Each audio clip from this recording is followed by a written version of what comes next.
Governo Timor-Leste manifesta solidariedade ao povo Tailândia no Myanmar, nebe sofre rainak doko ho magnitude bot.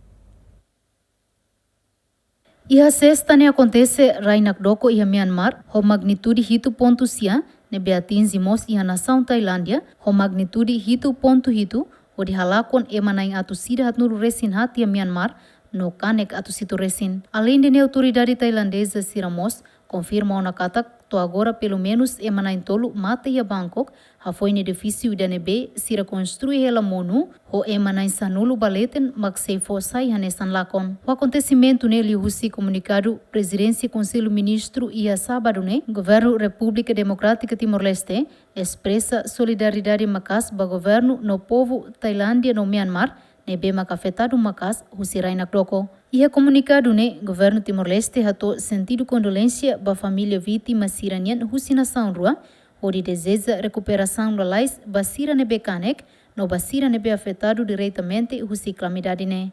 Equipa cobertura, GMN.